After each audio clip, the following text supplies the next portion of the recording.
No, we're really close. No, I literally spent like 30 minutes this morning trying to figure out where the button was for Hangouts because they changed the entire like layout of everything. So I had to literally go to an old video, click edit, click the link and go back and then like redo stuff. I was like, oh, this is so much work. I just want to hang out with my friends. Speaking of friends. Hello.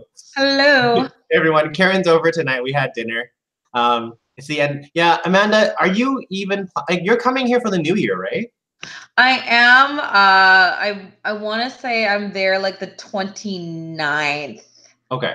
And Mike is only coming over for like a day because he has to work like the whole time that we're. Oh, really? That sucks. He's had I think like 2 days off in the past like 3 weeks. Like he's working Saturdays and Sundays. Well, I mean, like he's been affected by the strike and everything, right? So he's doing a lot of OT and stuff. So it's catch up and it's all the Christmas bulk. Yeah. So it's insane. That was really messy too. So I mean, I'm glad that he's back to work, but at the same time, it really sucks too. Yeah, I think he got home about an hour ago. Oh wow, that's really late. Because normally he's back like 3-ish, 4. Depends on the day. Some days he's home at 2. Usually he's home around like 4:30. But recently he's been home around like 6 or 7. Yeah, that's crazy. But it's bookending the end of like because I had my late nights and now he's just late until I go back to school in January. Yeah. I mean, hopefully he gets a break soon. But the weather's been crazy. How's the weather over there? We've been having like random like rainstorm and then sun, rainstorm, sun, just like 3 or 4 times in a day. I think it rained for like 4 days in a row. And we had 2 nights where it was like a windstorm. It was gone. And today we had sunshine and then it started raining again. Yeah. So I bought Philip a really nice umbrella and it's supposed to be like practically indestructible, you know, AKA not indestructible. But the wind was so bad that it like, it's not supposed, it's an unpoppable umbrella. So it's not supposed to go. So it did it, snapped a bunch of the rods that were carbon fiber rods that shouldn't snap. So I brought it back and they're like, what did you do to it? I was like, I walked in the rain. so then like, it's like, what is it? Nature happened to it. Yeah. It's like, it's not indestructible. It needs to be fixed. And thank God it's really cheap to fix, but it's still really annoying. That's funny. You didn't get that umbrella I think the 3 of us are like getting to the point where we just want Christmas to happen soon. Yeah. Almost. I'm actually, my last day is tomorrow. So mine's Friday, the 21st. It's so late. It's late. Winter solstice. But I was gonna say something that I do like about later, like breaking later in December. Yeah. You get Christmas and New Year's, and you'll still have 6 or 7 days after to hang out. Yeah, that's kind of the toss up is like because we're ending late, we gotta go back late. I would rather end late and go back late than end early and go back like January 4th because that year sucked. Yeah. Well, because like now you actually get a chance to like rest up and chill instead of like Christmas, New Year's, and all the stuff in between, right? So it's kind of nice actually to have this because I was thinking of going back to teach on the 2nd, and then all my parents were like, no, 7th. I was like, oh, okay, 7th, sure. That was me. Yeah, we can hang out. You should come here. Maybe. Because Philip has to work too, so maybe I'll come over and like hang out during the week that I don't have to work. Yay. You're going to be, when are you coming back from Vancouver? No, I'm planning on going across Vancouver 30th or something. So yeah, I have no idea when I'm coming back. Okay, we'll figure something out. I'll just feel it up. We'll figure something out. But anyways, we should probably get onto our talk about our book. So this choice was mine. I have a digital copy, so yeah. I ordered this somehow on Amazon. Look, it's pink. It's pink. It's not pink. Yeah, but it's pink. I get it. Yes, like, it is. So it was really funny. I was talking to Philip about this, and he was saying how I'm 0 for 2 because my last pick I thought it was going to be raunchy as well, and it wasn't. And this one it wasn't either. But I don't know. It turned out at least it wasn't like a trash book. Yeah. Now I pointed out that yes, they weren't raunchy, but they were very surprising reads. Like delightful. I was surprised how much I like this because yeah. her. And you're like, oh, this is gonna be so bad. And you've never heard of it. So I was like, oh, I'm sorry, her boob goes from here to like down here. Like it's a big boob. Hey, she's been alive for hundreds of years, okay? That's sad, you know? 100. No, what I was gonna say, like, I think it was similar to our previous book as well, Ecstasy. Like, the ratings were surprisingly low for this one as well.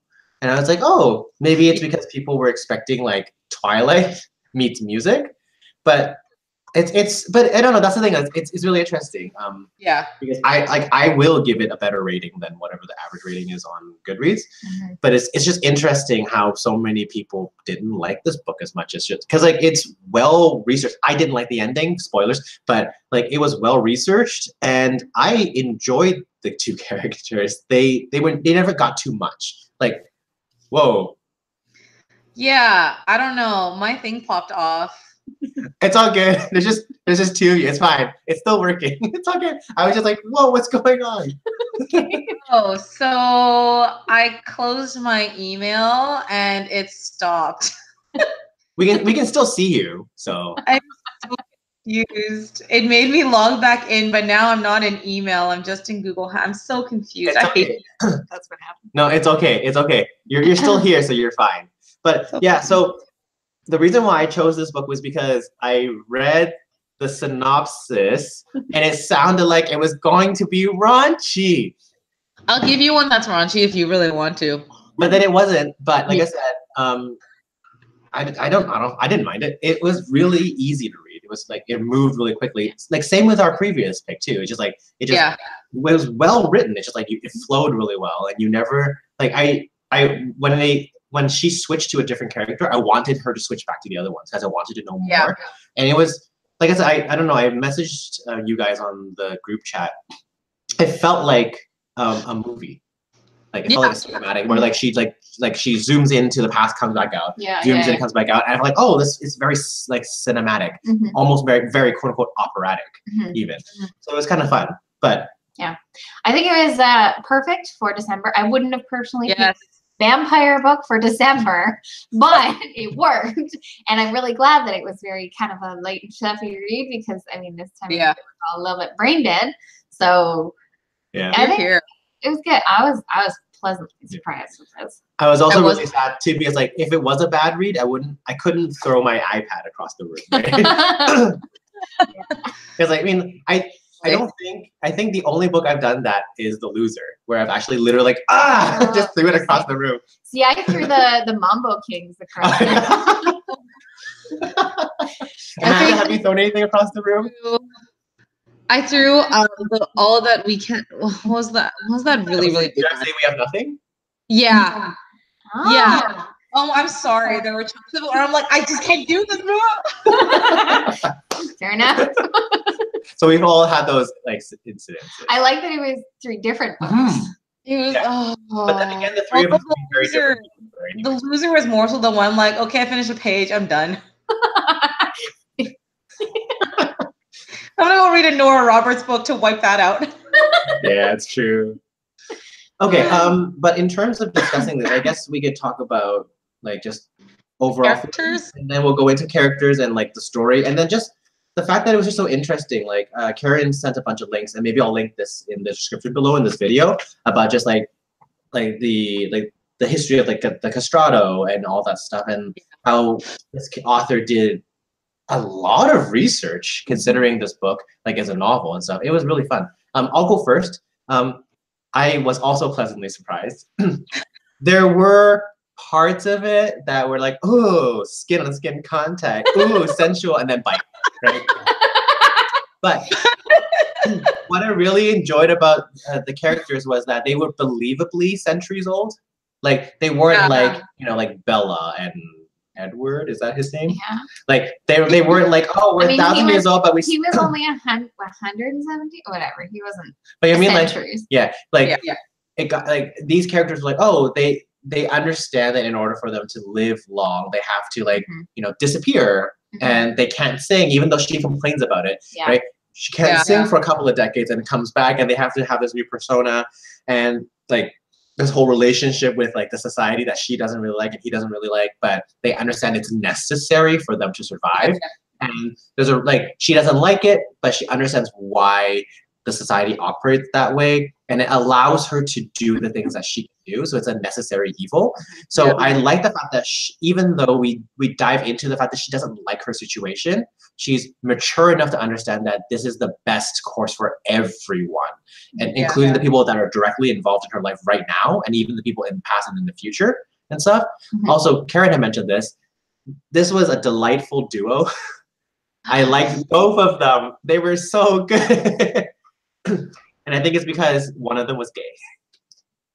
They didn't love each other, right? So it's like they loved each other, but they weren't like romantically in love with each other. It didn't have to be a romantic Like, friendship. It was a true friendship. It was like they're benefiting each other. There's no need for the romance. I mean, there was a romance, but it's not. It's a different type of love. Yeah. Wait, Karen, do you want to go next, or? Sure. I mean, you kind of said most of what I was already thinking. The thing that helped was the 3 different timelines. I think the before they met each other, when they met each other, and now they've been operating together, but they've been separated. Now it's like you see how much they need each other, and I liked that pull and push of the way that they worked. I really enjoyed the vampire werewolf take, because that's something that's been done to death. And normally it's werewolves and vampires hate each other and they don't talk to each other. And this one was like vampires are like, hey, we got some herbs, and I really enjoyed it. And there was a lot of, it was very subtle. But there was a lot of ideas in there for musicians. Like, what would you do if you suddenly lost your ability to be musical? And what would you do if you suddenly could be immortal? What would you focus on? Like, there was a lot of really good questions in there, interspersed with some really cheesy fun stuff. Very much so. Amanda, what were your thoughts? I think I actually restarted this book like a couple of times, because the first page was like, oh, this is kind of weird. And then like by the time the first chapter was done, I'm like, ah, crap, I actually really like this. Oh God, okay, now I keep on reading. I think one of the things I really liked about it, aside from the fact that it was a nice lighter read for December, was that even though Poon's like, it's not raunchy, there's so much of this that it's not just a subtlety for the musicians, but it's subtlety in certain things. Like, you know that those characters have sex, but it's not like he rammed her hard. It's like it's everything except for the words. So it makes it a little deeper for me. More based on the sensuality and the emotion and the feeling. Yeah, but the way that she works her way around things, like, it's not until like super later in the book that you're like, oh, he's a werewolf. But you know it for like ever. You're like, oh, here's a hint. Oh, I know what he is. Why can't they just say it? And it took like forever and a day to be like, oh, she's a vampire. And it takes a long time to get there, but you already know, because she's so good at like using that plot and using those words to create it in your head without actually having to just, here you go. So I think that was the one thing I really liked. And I like that pink is on the cover. Or Busy Phillips, right? I don't know what Busy Phillips looks like. So this is like pink. that. Like this? This is pink for me. Oh, and they both kind of look the same. Yeah. And other than that, you know what? I actually really liked, I don't know why, I loved Massimo. I don't know why. I loved Massimo. Well, I think he was literally tall, dark, and handsome. You know what? Okay, yeah. I think it's just he was just like that sweet guy. Yeah. That sweet guy who just kind of there was a lack of arrogance. He was just sort of himself. He was just a genuine character. And not that they didn't like the other genuine characters like Peter and all them, but it's kind of like you want him to succeed. I don't know why. But I'm coming off of this whole like NaNoWriMo thing, so that's probably why I liked Massimo. Well, I mean, we're already talking about characters, so let's jump into characters. Let's talk about Octavia first. So we know her as Octavia in the present world, but her name was Teresa before, And Ellen before, and then at one point she was Vivian. Yes. And that was the Australian one that she had to kill. Yeah. Because she yeah. But it was really nice because like what Karen was mentioning, you jump into 3 different time zones and her maturity levels are different. Yeah.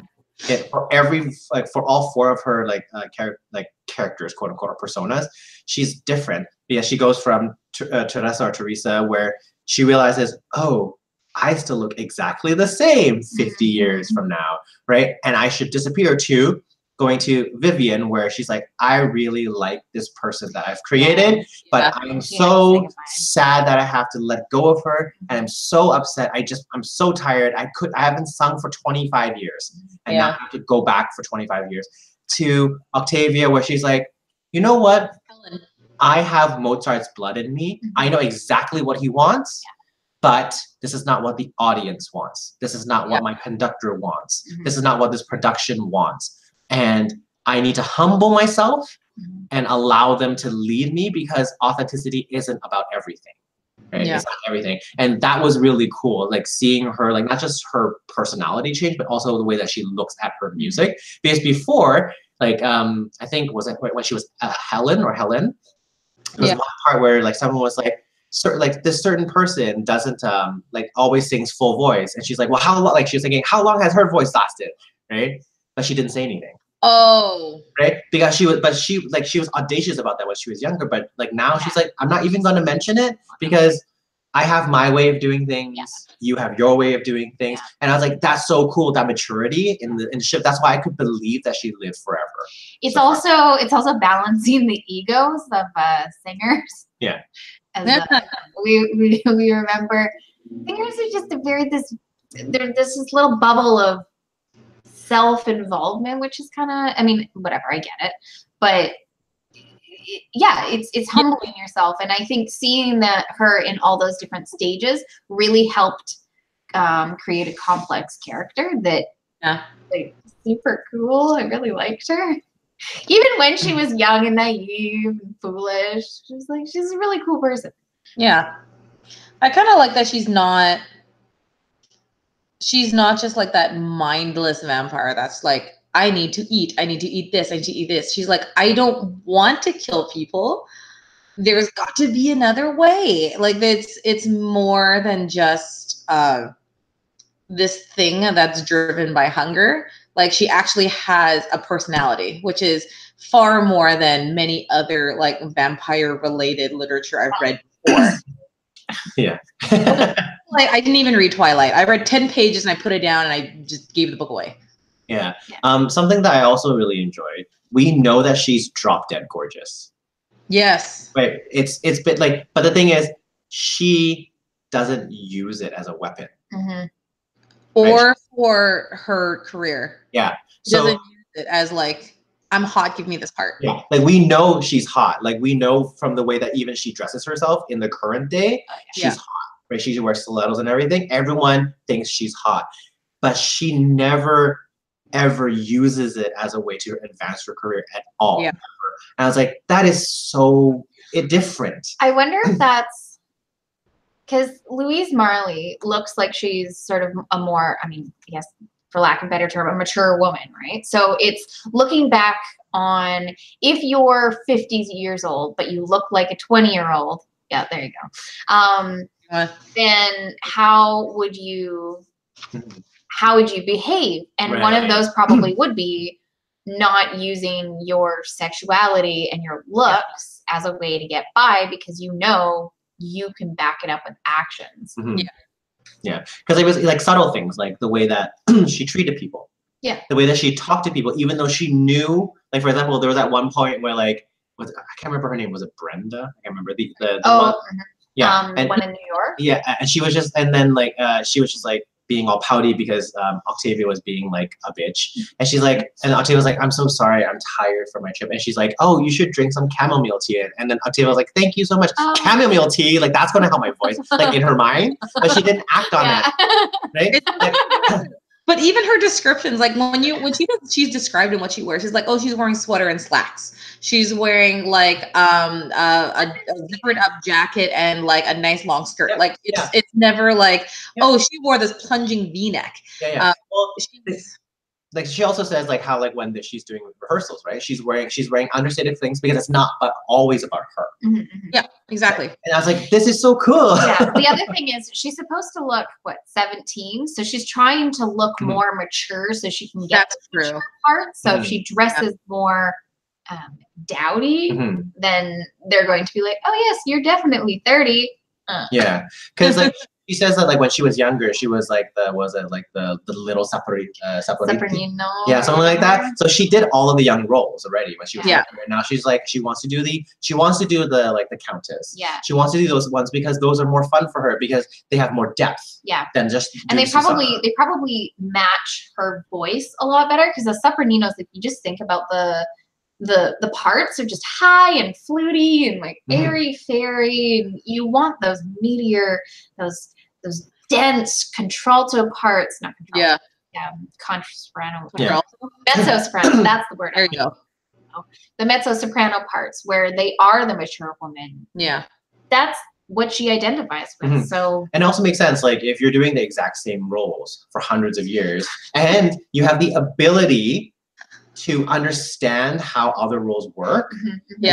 You can take like 25 years to change your voice and work on it to mellow out for another type, right? Of course you would want to try it. Like at one point she might even like, let's say like if the story continued on, she might even be the queen of the night at one point. Because she can change her voice back to coloratura if she wants to again, right? And I think, it's just nice to see a character in the present day with all the centuries of experience, be so grounded because of her experiences, because of all the heartbreak and stuff that she had to experience. She now knows how to treat people with more respect, how to talk to people, even if we hear the inside monologue. We hear about her complaining about Nick. Oh, he's never gonna get his blocking. Whatever. Everybody around him just sort of like, and he never got his blocking. He still doesn't have it, but she also has like all the first-hand experience. Like she barely escaped World War II to go to Australia. She was in the Great San Francisco earthquake, so she knows that she's not completely immortal. Like she is and she isn't. Like if she was crushed by a building in that earthquake, she'd be dead. So I think that's part of one of her how she matures as well. Like she's like, I've been around for all this stuff. I watch people hate on each other and all this, and it's just not worth it. Oh, calm down. There was one sad. There were multiple sad things. So the context of the story is that the reason why she's a vampire is because there was a countess who was a vampire, and she was at that time essentially like she was like the babysitter of these ancients, part of the society. She bit her and Mozart. And in this world, vampires share memories and share experiences, like mental, emotional. So every single time you kill, you take up those memories. And Mozart couldn't handle it, so he passed away, but Teresa did. And so she became the vessel of Mozart's blood, of Mozart's geniusness, because to these kind of like ancient beings, the only thing that they have left to enjoy is music and art. And that's why they want to protect her. That's why they have Ugo taking care of her. But I remember that, like, that's the incident where, like, she's young, right? She's like, I'm going to save Mozart, right? I'm going to talk reason into him, right? And it doesn't happen. And you jump to when she's deciding whether or not she wants to help Vincenzo, the castrato, and she decides that it would destroy him. Yeah. Well, he was a lot older too. Yeah. But the thing was, that was only like maybe 50 years difference or something like that. I can't remember. But he wasn't in his prime. No. He was already past his prime, and he was retiring. Can you imagine being sort of on the brink of and you knew you were better? Yeah. He wouldn't be happy. Yeah. And it was just like the contrast within such a short amount of time of, I can save you, you just need to see it my way. Yeah. To her getting that gift from him and not even waving goodbye because it would be too painful to let go of someone. Like I was like, wow, that was a lot of growth. Like she knew the second he gave her the gift that his career was over and she will never see him again because she had to disappear. Yeah. So I like for me, that was like, oh, that was so sad, but it was such a huge change in the way that she looked at life and looked at her like her immortality and understanding that this actually like understanding through Vincenzo and Mozart that it's not for everyone. Yeah. That's one of that's what I was talking about, those bigger ideas that are in there. It's the, well, what if you were immortal and everyone else around you was mortal, and you make these friends, but you're gonna have to say goodbye before they realize. I mean, he was already saying, you know, oh, you don't look a day over, you know, whatever, 17. She's like, oh, ha ha ha. You're such a clever. It's like, yeah, no, I know I look 17. Yeah. Yeah. Did you guys want to move on to Ugo? I love Ugo. His story was so sad. Like, you know what? I actually I was more invested in his story than Octavia, because when he was like kidnapped, I'm like, no, you can't take Ugo. And I was reading through the Octavia, I'm like, yeah, Nick sucks, blah blah blah, Massimo wants to have sex with her, blah blah blah, where is Ugo? And they keep on going back to all of his little chunks of, oh, he was here and he was here and he was here and he's learning this, and then the contest and all that kind of stuff. And I love Ugo. He's so much more than just even her best friend or her confidant. Like, he was, sold by his family. So like they didn't want him. And even when he goes back to visit his mom's like, tell him don't come back. Oh, geez, right? But to be fair, right? Like, the context is Ugo is a werewolf not because he was infected. So in other stories, like you get infected by being like scratched by a werewolf. Yeah, or bitten. Yeah. In this case, he is the 7th child after 6 daughters. And he's cursed with being a werewolf. So we know that the mom and the grandmother had to give him away because the mom didn't want him there, and the grandmother just wanted to protect everyone. But she died of a broken heart, because she didn't want him to go. But we know that the context is he didn't know what he was. Yeah. But they did, and they had to get rid of him because they needed to protect not just only their family, but the people around them. See, in that opening scene, I wasn't quite sold on the book in that opening scene where they're castrating him. Right? And I had no idea what happened until later on when they explained that when he's almost, like, if he's in danger, I think it was during the torture scene that we're dominant. Yeah. And then I had this aha moment when, oh, that's what happened at the beginning, because it's just sort of told in like shadows, and you're like, I don't know what happened. So like this is her take on the werewolf thing too. Like, so the full moon does trigger it. But only if you let it, though. Yes. Only if you actually look into it intensely and let it in. So I like that because there's still some control, but the pain and the torture is the one that's out of control. Yeah. Where like that's why he's like, I mean, we're led to believe that after the Countess took him in, that he like underwent certain types of training, so he would withstand pain, so it wouldn't happen to him, right? Yeah. But it still happens sometimes. Well, no, because when Dominic took him the first time, he was on the herbs that suppressed, right? What is loco tomb or whatever it's called? But But that word is just so much of this novel control. Like Octavia wants to control her hunger. He needs to control turning into a monster. Nick wants to control everything, and like it's all about that fine balance. He's having fun. He's just wanting to have his 2 cents worth. I don't know what's going on. Octavia or Ugo better?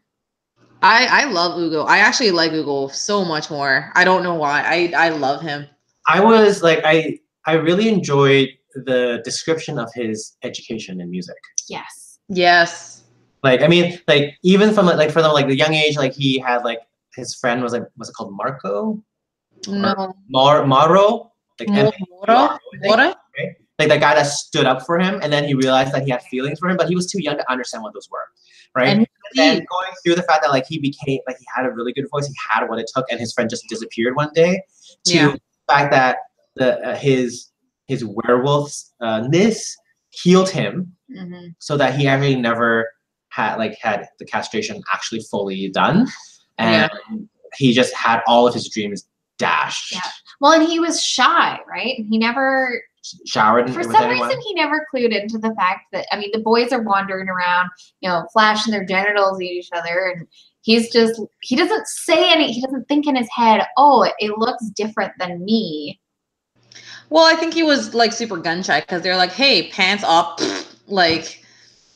Well, okay, there's that too. I think a little bit of as well was keeping the suspense. So that when his voice cracked and when they were talking about the wisps of the hair on his chin, you pull him out. Something's up. Yeah. But that was really, really sad. And the thing was, his mentor still wanted to protect him and help him. Right? Here's some money. Yeah. And it was just like, it's like you knew that Ugo like broke his heart, but he still wanted, like he was like a son to him. Yeah. That was so sad. Faith in him, and then he had to. Then he was just shoved away because. Well, he had to whore himself for a while, and then the Countess found him. Yeah, the Countess I find interesting. Okay. Just move on to the Countess. I guess we're moving to the Countess because I'm really good at this. That was one of the things I didn't like about this book. So, the Countess's name is Zdenka. Chenka. I don't know. Some type of like, was it? Denka? So yeah. Czech, well, right? she was in Czech, so I I don't know. Like there are certain moments where I'm like, you've retained a tiny bit of your humanity, just a smidgen of it, and other ones where I'm like, my God, I'm gonna stab you through the femoral artery, because. Oh, it's too bad somebody already did that. But it's like, I know that everything she did was for personal gain. Like she only trained Ugo because she's like, now you owe me and I will train you and I will help you control, but now you can work for me because your job is to protect Mozart's blood. So her character was basically, it was very one-sided. It was, I protect the ancients love Mozart. Yeah. Protect this vessel.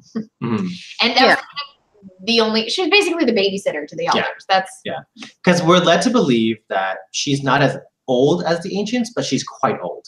She is quite old. So it's almost like you get the ancients and they describe them as something older than ancient, and they smell of rotting meat, and it's gross, decrepit, and like hunched over, and they're distorted. So it's like she's the step just before that. Yeah. So she's not human anymore. But no, she has no emotion. But but you see that flicker of it, like when she bit Mozart and Teresa. That was her having fun. And her actually having a good gay old time, you know, kind of being a slut. But then you punch ahead to 300 years later. But I think with her, it's because, like you said, she's the babysitter, so she just gets. I think it's her also getting worn down of like, oh my God, okay, so I've got to train this werewolf now. Oh, I have to get, I have to go get these things for the ancients. I have to go do this. I have to go babysit this one now. So I feel like she was.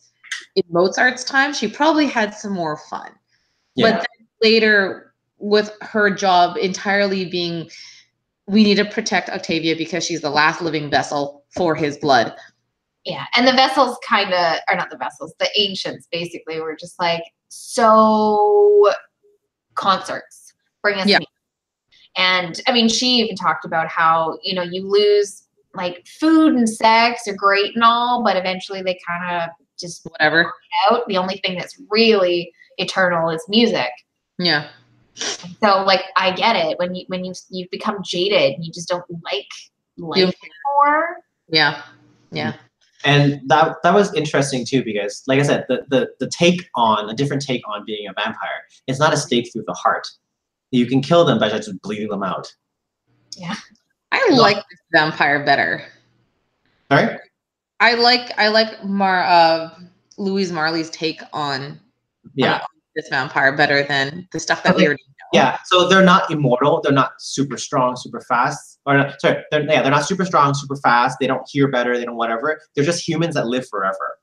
Yeah, and right? And it just happens that and share the memories. Yeah. I feel like they can heal. They can heal. becomes their sort of one. Yeah. Because I feel like Octavia, because she's got all those memories and because she's got the Mozart memories, she's able to use them to her advantage and become more heightened in her musicality. Yeah. Whereas anybody else, it would be like, whatever. I have no use for this. Yeah. So my question is this. So we know that Octavia was bitten with Mozart by the Countess, and she becomes the vessel. But we also know that if you bite someone, you gain their memories. So how come the Countess... Oh, I remember why. So the Countess also has Mozart's blood, but she's just tone deaf. Yeah. Because she has no ounce of artistry in her. So she's also a vessel, but she's useless. So that's what natural skill.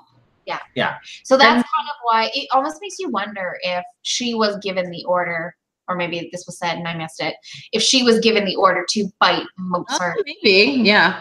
Teresa, because they knew Mozart was so talented. There was although this is the interesting thing though. If she was the vessel, why would they kill everybody else after that? What if there was somebody that Teresa bit that had that natural music? Well, no, the reason why is because Teresa only bit like people who were homeless or whatever, like just like, you know, like drunkards and stuff, like the lowest of the low. Like if she bit Rachmaninoff, they'd be fine with it. Yeah. Oh my goodness. Can you imagine Rachmaninoff with the Mozart? But you know what I mean? Like if she went after like high profile targets, like for example, the whole like, I honestly don't think that having bitten like Massimo, like after they realized just how good he was, they might have left him alone as well, because he wasn't like that girl on the street. That's true. Okay, can I just say, I'm so sad that Massimo and her are not together. Oh, okay. Let's jump to him. So Massimo is a tenor, and he is in the Don Giovanni, the Prague production, or like La Scala. Sorry, in La Scala. He was in with Nick and Peter and all of them. So he's not in the opera. He's not romantically involved with her character. She's supposed to, like, she's Donna Elvira. Donna Anna, sorry, and she's the one that's like wronged. Yeah, and like but he is just tall, dark, and handsome. He drives a Mercedes and everything. And we do actually get, like, he's not absolutely perfect. We do actually see a couple of hints, like glimpses of him. So there's that part where like they're making out and she's like, I can't do this. And he just storms right off of the car. So we know that there's like some type of ego there. Yeah. And she did mention, she's like, oh, he seems like someone who always gets what he wants because of the way that he looks, right? But she also mentions just how mature his interpretation is and how mature his voice is, and just by the fact that he's so young. So he's like, she's like, he's going to go places. So he's like the perfect. Is he 24? 20, about there. And he knows his blocking. He learns. He's 24 and she's 17. It's like a perfect age range. And he says at the end, he's like, trying to pretend to be 32. Yeah. Yeah. And he's like, I thought I was in love with you. And I'm like, ah, come on. I'm like, well, what if she needs to disappear for a little while? She can disappear underneath for a couple of decades. Okay, so the ending, the way that I took it was that they left because he sort of needed to sit in the decision. He needed to figure out what it was to be immortal, what it was to feel all those memories, basically just figure things out. And it sounded to me, it read hopeful. So that, yes, they're going their own separate ways. But if they're immortal, I'm sure they're going to come back. They're going to have the most epic romance. In my head, they're having the most epic romance. They're kind of a very because like niche vampire. Like they're both opera singers. Like obviously they will probably cross paths once again when maybe in Don Giovanni next time, when maybe they actually will play each other's love interests, but she probably won't. The love interest is too young. The thing is, like, they had that conversation in the crypt, right? Yeah. About like this whole like what's going on, what's gonna happen. Broke my heart. Sorry. Yeah. But the thing is, like it makes sense for them not to be together because he needs to get over it himself, right? Like at that time, he was just like, I am never gonna bite anyone, and those transfusions you're having, they're from people. Like, and she's like, well, you know, this is better than biting people. And he's like, I'll never resort to that. She's like, you will when you're hungry. Yeah. You will. Like, it's that maturity. She's like, you know what? I don't want it. I fought it for hundreds of years. Yeah. This is the best situation, and I still had to go and kill that girl. But you know what? It's basically like that in life, right? Somebody says, don't do this. I did this when I was young and stupid. And what does the young person do? They go and they do it, but they need to learn that lesson. Yes. So I feel like it's just that. Yeah. But the last time you see Massimo, he's like, he watches that. The theft. The kid, he's like, okay, I'm out. And he's like, I want to do this again. But that's the thing. He said he wanted to do it again because he did it once and he's saying the best that he ever did. And he's like, I want to do it again. If that's what it's going to take for me to have this amazing voice and career, I'm going to go do it again. And off he went. And like you said, what they'll probably do is they'll go into hiding for 50 years. They'll hang out. They'll just be like this cool couple. And then they'll be breakout stars. Yeah.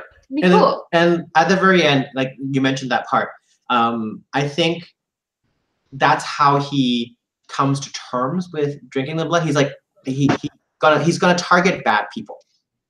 Yeah. Right? Like the first time he was just so thirsty he had to drink, but that father was a bad person. Yeah. Right? He was a terrible person. He saw the memory. He was abusive and a drunkard and everything. And this he didn't see that until after he did. Yeah. But like, maybe that's just like his way of being like, coming to terms with that. Like, you know what? I'm going to do it, but I'm just going to target bad people. So I'm not doing a bad thing. This guy was miserable. He made everybody else miserable. Yeah. It does make sense that later they might come back together because Massimo's like, because Teresa went to him or Octavia, whatever. She's like, this is the only way that you're going to survive is if you can compartmentalize these memories and not deal with them and just forget them. And then you won't get weighed down with Mozart. And he's like, I can just forget it. Yeah. So it shows that actually he might even have a stronger ability than she does. He can just throw it away.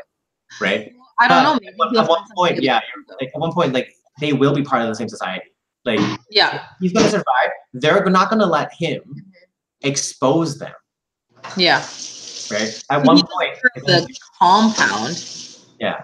Well, and here's the thing. That was also the other thing I didn't like about this book. So the Countess just randomly dies. Not randomly dies. Like she tries to stop another character, Nick, from like getting what he wants, and she dies, and then just nothing happened. Everyone's like, okay, she's dead. What? Let's move on. Right? It's just like, oh look, you know, like all this stuff happens. Like just move on. You know, like it just I was not okay with that part of the book because it just felt like there was like revenge for the Countess. No, like just absolutely nothing. Like it's just like, oh, like all this stuff happens, and we know that she was like the caretaker. She was really important, and Ugo's just like, oh, someone's gonna do it. Like whatever. Like someone just move on. And I was like, that's the thing. Okay, yeah. What bothered me was that the La Société, whatever, it was hinted at being this massively connected group, and there's people everywhere, and you don't know who's going to see each other, and someone's going to look after the ancients, don't worry, whatever, right? Yeah. We were never really given any idea of that, the size of the society. It was just sort of like, oh yeah, there's people out there. Oh yeah, there's people out there. There's no like, oh, here's a random character that you bumped into the street that's like going to get just threaten you or something. There's no, oh, so-and-so took over after Zdenka and she's there hanging out with Nick and the elders. Well, the ancients they're just three of them, aren't they? Yeah, that we know of. Yeah, there's three of them, but then the thing is like they make the society or La Societa or whatever sound like it's this underground organization, and it's super organized, and some guy just walks in and kills their caretaker. and then it's like, oh, things will just be okay, it's fine. And you're like, no, you can't do this to us. You've given us all of this information, all of the stuff, we've seen everything. And then you get here, it just goes by really quickly. Like and then like no information. Okay. Have you seen Underworld? Yeah. Okay, so like you remember the mansion in Underworld? Yeah. Where they have like super high tech, and they've got the high tech and the cameras everywhere. Like that's what I would expect. Yes. If you're protecting the ancients, you need to have not just like some zombie gardener who doesn't even do his job and some like moaning maid. Like okay. Like it was walking up until then. I was like, all right, cool. And then I was like, no, this is not cool. Like the society was such it's still an integral part of both of these characters' lives. And it's just like, and then Octavia asks the normal question, what's going to happen? And he's like, oh, it's okay. Something will take. And then I was like, what? But you don't even know because you were under the Countess when you were a child, like 500 years ago. So how can you answer these questions? I was really mad. That was the only thing. Though I did like the don't worry about Nick. We have a job for him. That was really good. I could see fully in a movie. We just be like, don't worry, and then they cut away to what's happening to Nick, and you're like, yes. Yeah. I like that was really satisfying. Really creative, because the thing was like, I was like, oh, I guess he's gonna have to die. But like, oh no, you get to keep your gift, but you're stuck with us forever. You lose your freedom. Yeah. Right. Yeah. I was like, this is great. You have to sing for them, and they don't clap; they just hiss. Yeah. Mozart. Yeah. I don't know. That was really good. That was like what we call it, poetic justice, I guess. Yeah. But Nick, so the interesting thing was, we know that there's an antagonist named Domenico, and I knew for a fact right off the bat it was either Nick or Massimo. So, because at that one time where like she finishes, and like, so we know at that time she finishes with the date with him, and he drives off because he's angry. Mm-hmm. Right at the time when we find out that Domenico is torturing Ugo. Mm-hmm. And then the next day, Massimo comes in with a massive like bruise, and he's bleeding. So I thought Massimo was like Marcus or one of the other guys that got punched in the face. Oh, okay. That was what I thought. I'm like, okay, Nick is probably the biggest. No, but see, I thought that too, but Ugo like specifically says that both of them aren't good looking. Yeah, okay, yeah. And Massimo is gorgeous beyond belief, right? And he also doesn't say that Domenico says, he's like, Domenico's like, oh, you're kind of good looking, whatever. Massimo would have been drop dead gorgeous too, right? That's so true, after a while, I was like, okay, it's probably. See, I thought, okay, they kept talking about, oh, Nick's sick, or he's sweating, or ill. Yeah. Weird. I'm like, oh no, he got bitten. Somebody bit him. I thought he was either a werewolf or a vampire, but he was like a yeah, like a different society. Yeah, because I'm like, well, he sucks at his job, so maybe he's a plant. Like, because it was like, he can sing, all the notes are correct, but he's not musical. Yeah.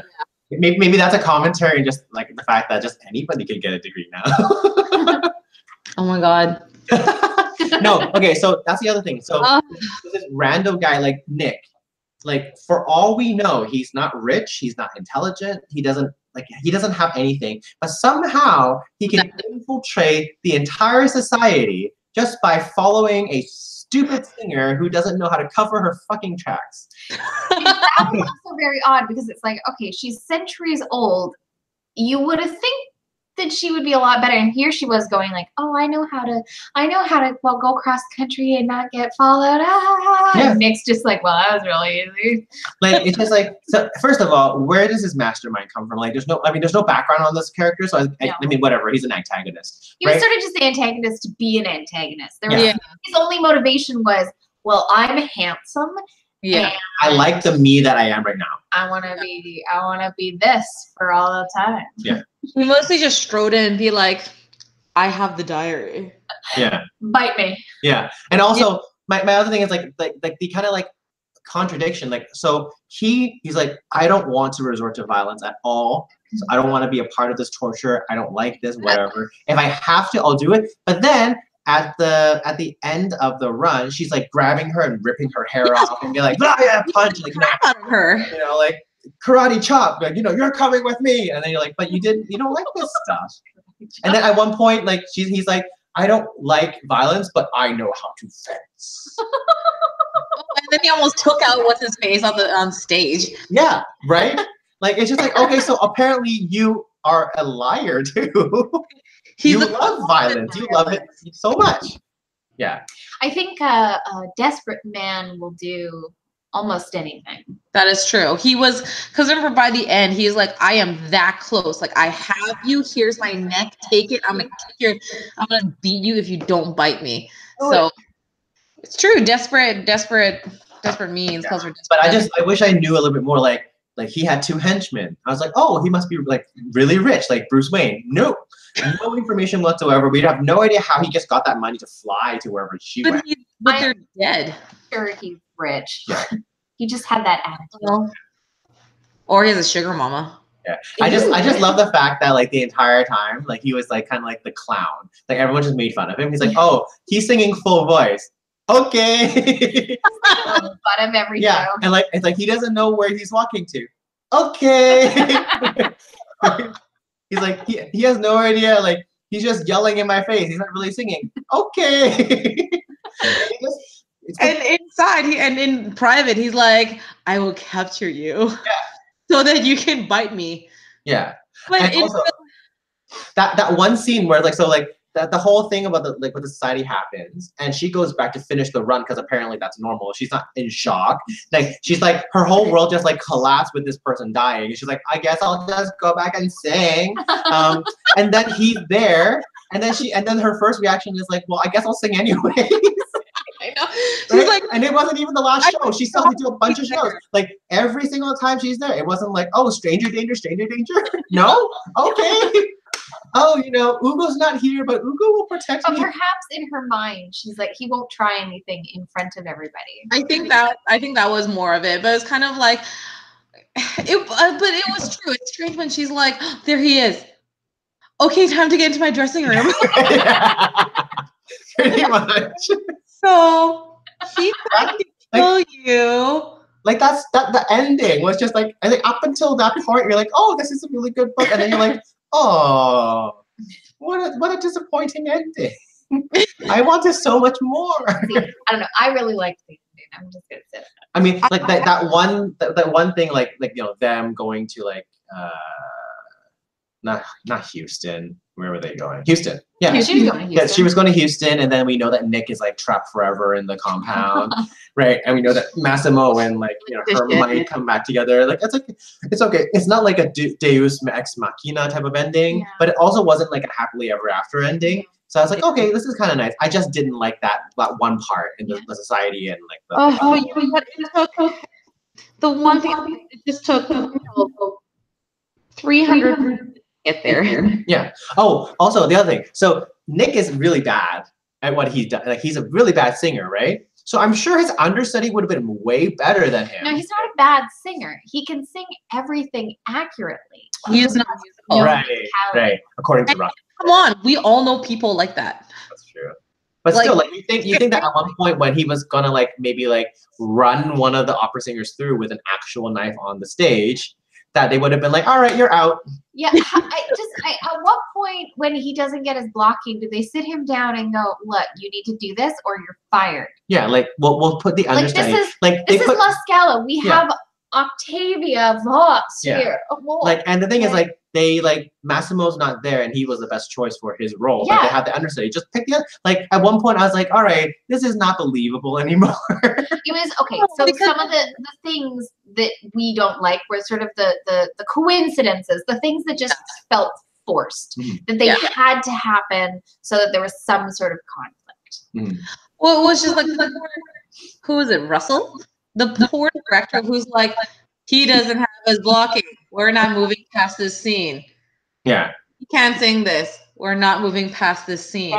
And hire him unless there's a contract. I don't know. And really, actually, while I was reading that, I got the image of Jerry King screaming, "Learn your freaking part or get off my stage!" Like, my head because I watched him yell at a kid or whatever because she didn't know her part when we were rehearsing, like 2 weeks before. Kind of expect that, right? That's sort of, but again, when you're that level. When you're at that level, like, and we weren't, like, you know, it wasn't professional, like, you know, semi-professional what we're doing. But when you're getting paid, we're not paying you to rehearse or practice. We're paying you to rehearse with the group. You're wasting everybody's time. Well, that's exactly it. I'm like, how much patience does this man have? Because he has more patience than I do. For my. It wasn't even just Russell; it was the entire cast. Yes. Yeah. It was like, oh, that's so funny. Yeah, it's like at one point you're like, wait, this is gonna reflect bad on me. Yeah, but he was so tense throughout because at the end, didn't he have like a panic attack in the dressing room? Yeah, but I wonder. We were only given the backstage. I bet you the audience had no idea. Like the audience was just like, oh, okay, whatever. Because it was in that that TED talk that I sent you guys that she discussed the pressure for musicians to perform exactly the same every single time, that they're not this fluid artistry, that they're not really given this grace. And that if he's able to sing it the exact same way every time, the way that people expect it to be sung, the audience might actually not even really care. That they're just like, oh, this sounds like my CD at home. That's true. Okay, there's that. Yeah, so maybe this is just like, because we get the backstage kind of banter and stuff, we get to look into this in a completely different light. And because the three of us are musicians, we understand that that's just like, now, hi, thank you for joining us again. I hate PC so much. It's okay, it's fine. It always stops on the worst pictures, too. Yeah. But yeah, so like I said, like, because we're seeing this as musicians as well, we understand the frustrations of these people. Like for some people, if they were to read this as non-musicians, right? But the fact that like we've been in situations where you're just like, oh, you still don't know your part. Like I remember like having instances in chorus where I was like, I just showed up every Tuesday and I've memorized most of it. How do you not know your notes? Like all you have to do is just sing. Like just sing. Like, just, is it really that hard? Apparently. But I mean, you're probably very different than some people, because the thing I found as a piano player going into music school was that we automatically had the theory and all of the memorizing techniques. People who had just only ever played in their high school band didn't have to memorize things. They didn't have to do all of the scales. They didn't have to write theory tests. So it was a big didn't have the same equipment as we did. Yeah. But we spent a lot of time talking about characters. It's been an hour. That's okay. It's basically, I mean, I feel like this book was about Octavia and mostly Ugo and how they sort of intertwined. And it just so happened to be that they were a werewolf and a vampire. But realistically, this book is all about character development. Like, if you really stripped all that away, it's like, what? She landed at La Scala, and her assistant was kidnapped, and later they were reunited. Yeah, but I think with Nick being like, I want to be a vampire and all that kind of stuff. But so much of this book, like so much of it was learning where Ugo came from and how he became the person he is, and where Teresa came from, and how she became all these other characters and how they came together, and then how they were connected through the Countess, and then how Mozart, like, it's all character development, which is really interesting, because usually you would think a book like that is like supremely boring, but there's just so many layers to because it's billed as a vampire one, you would think that it's all action. Well, they take so many because I remember reading this and be like, you know what, because I was reading a chunk of when she was, I think, Helen with Ugo, and I'm like, you know what, we actually haven't done anything to deal with the plot of Ugo being gone for like pages. But where's Ugo? Well, okay, and that, I think that might have been one thing about the plot that I didn't really like. Like, we didn't need to know, like, first of all, like the torturing, yes, right? But then the whole like, oh, he's in a cave, he knocks on this old granny's house, he gets put into prison, he turns into a werewolf, jumps out of prison, runs somewhere else, just so happens to be really close to the compound, walks there, and that's how they connect at the compound. I was like, okay, you could have just been really close to the compound. That side story. I mean, like if we're going with coincidences, you know, you probably could have cut that and figured out some other way. Like he could have been in France, but then you know he turns into the werewolf and just runs half of the way or something. Yeah, like because like that's his natural things to go back to the compound, right? But like that's the thing. I was like, oh, okay, so that was too convenient, and that was only really the only part of Ugo's story where I was just like, I really don't care that you're talking to this old granny's like police son in the jail cell. I really don't care. Can we just move on now? But that was no, I get that. It was because like literally it could just all that could just been cut out and we could just sped up to the point where they had the interaction. And here's the thing was like, get in. How did Nick get in? The thing is like heavily protected. Yeah, I know, but like they didn't even need to go to the compound, right? Because the Countess was in Italy, and she was one of the patronesses. So they could have had the confrontation right there with her dying anyways. I want to know how that diary ended up in the lost and found. Oh no, it's just like she's like, oh, she just misplaced it. I was like, you're the caretaker of the like. Just so happens that you like mistook it. Like it's no. Yeah. That's unbelievable. There were several, you know what? For all the things that didn't really make sense, like it was still a good read. Like I think we're kind of delving a little deep into some of the stuff that doesn't make sense. Like, but I've overall read far worse paranormal. Yeah. So have I. Far worse. So like this being probably one of the more to the top ones where you're like, oh, this was decently done well, and I actually believed it. Mm-hmm. Yeah, for the most part. Yeah. Yeah. I mean, and we learned things as we went. Yeah, and like I think like the one thing that was really impressive. Several arteries are great. Yeah. The author obviously knows the cities that she planted the characters in. Yeah. So like during the run of Don Giovanni, she really knew what is that city called? Milan. Milan. Yeah, she really knew Milan. Yeah. Right. She and go to this restaurant. Go to this restaurant. Yeah. See this thing. And she knew a lot of the historical like kind of backgrounds of the city as well. So I was really impressed with that. Like the whole like, and then also like the historical backgrounds and context of where Mozart lived, and so that was really interesting as well. There was like this one like throwaway line that was like, I can't even remember what it was now. That it was something had to be rebuilt, so instead of being in the horseshoe shape, in the bell shape. Now it's in the horseshoe shape, and I was like, oh, I never even would have thought of that. Okay, sure, whatever. Yeah. On the author's note, did you have author's note at the end? Yeah. Yeah. Yeah. So like when she's going through all this stuff, I'm like, oh, she actually researched all the people. Yeah. I was in that Teresa's a real person. Yeah, Vincenzo was a real person. So was Teresa Saporiti. Yeah. Well, and also like she was saying how like there's a bunch of characters where like for example, Hélène shouldn't have been Hélène. She should have been an actual opera singer, but she's like, I needed a different persona. Yeah. So she became Ellen. Yeah. Singer. I did like that. Yeah. So I was like, okay, so she knew she was taking liberties, but she was doing it on purpose. And then she also was like, she apologized for making one singer sound like a terrible turd. And she's like, I'm sorry because this singer, for all we know, could have been the nicest person in the world, but I needed someone to be an antagonist at that time, and it made sense for her to be the antagonist. She's like, I'm really sorry. Yeah. But like, I was like, okay, good. It's like, so like, she did do a lot of research, and she really put a lot of thought into the character development. Yeah, you're right. Yeah. And then some of the things like the plot and some of the ways that the storylines came along, it didn't fit really well, but I loved the main two characters. And even the side characters were really fun. Like even like the gay, like was Peter, the gay couple? Oh, so cute.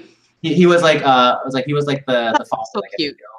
But like he has like his partner is like, he's coming to get the towel for me. Oh.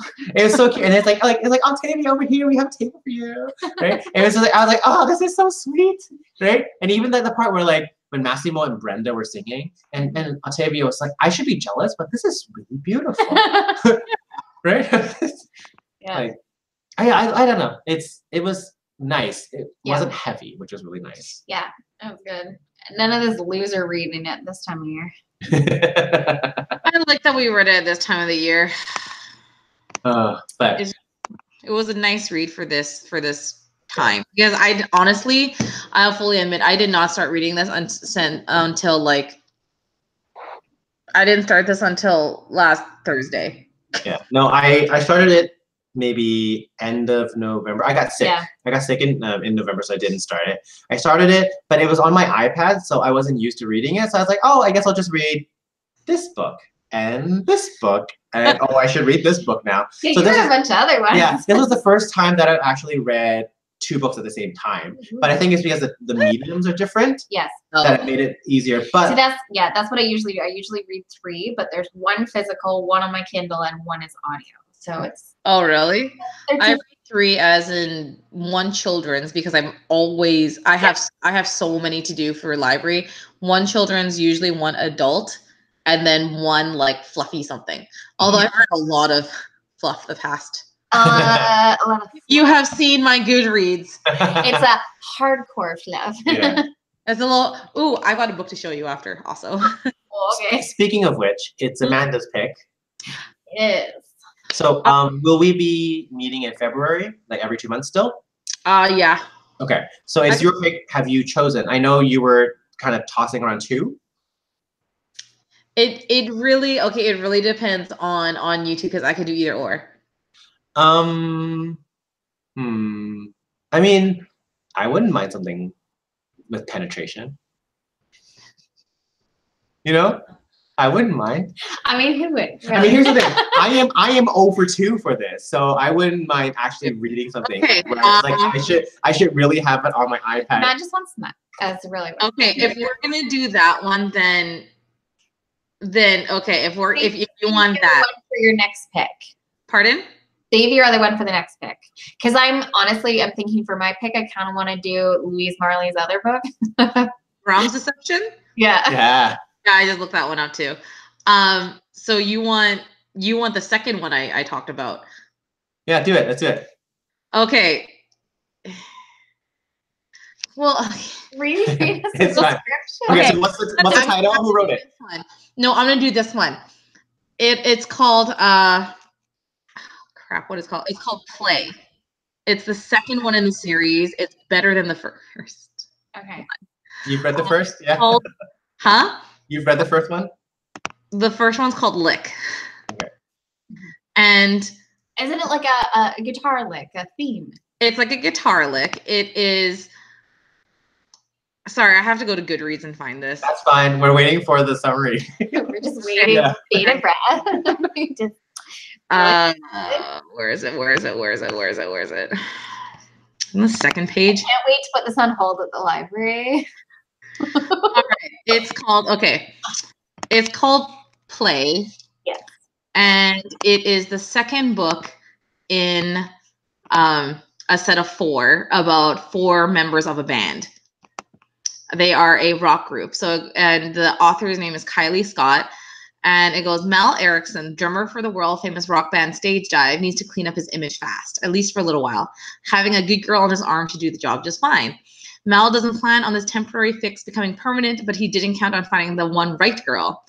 Anne Rollins never thought she'd ever meet the rock god who plastered her teenage bedroom walls, especially not under these circumstances. Anne has money problems, big ones. But being paid to play the pretend girlfriend to a wild life of the party drummer couldn't end well, no matter how hot he is. Or could it? Hey, and February is the month of love. Okay, we're doing that one. Obviously. That one? We can do that one. Ah, so, Amanda, are you going to reread it or just... I will reread it. I've actually, because okay, in my defense, it was on sale on Indigo as all 4 books. So I bought all 4.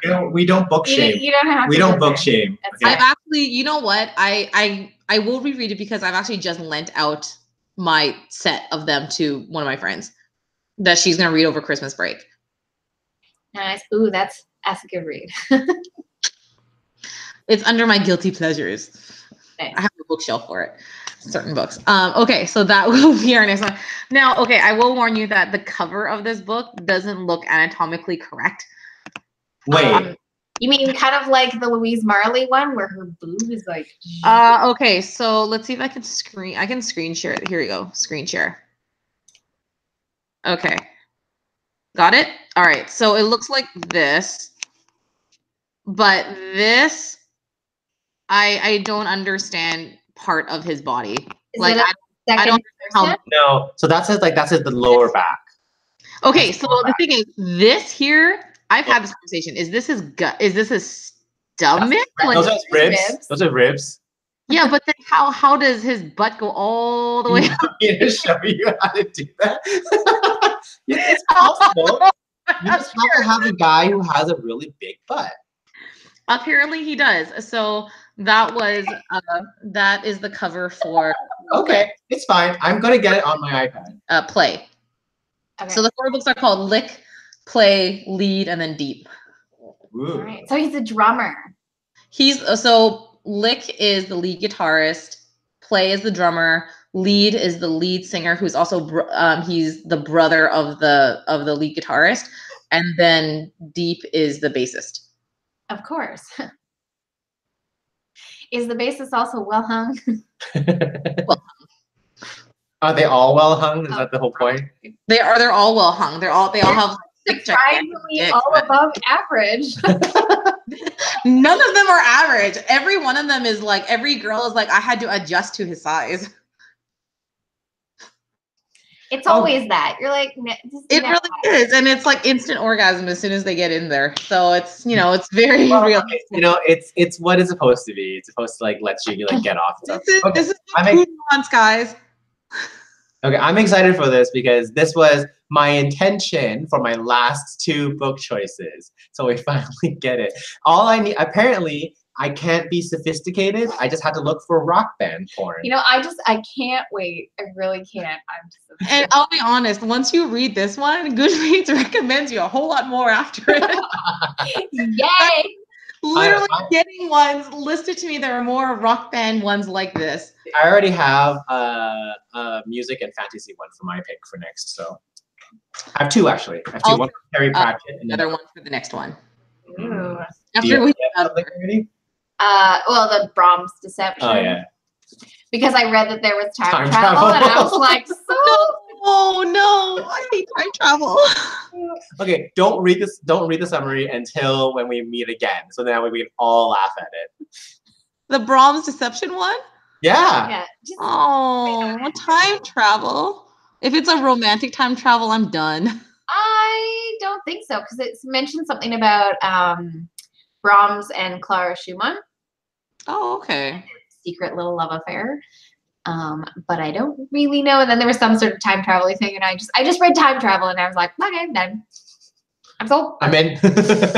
I read this one. I read Play, and then I'm like, this is Poon would like this. I'm like, I think this is what Poon wanted. Yeah. No, like I said, that was my intention, but I'm glad that the 2 books that I picked weren't duds. No. I liked them a lot.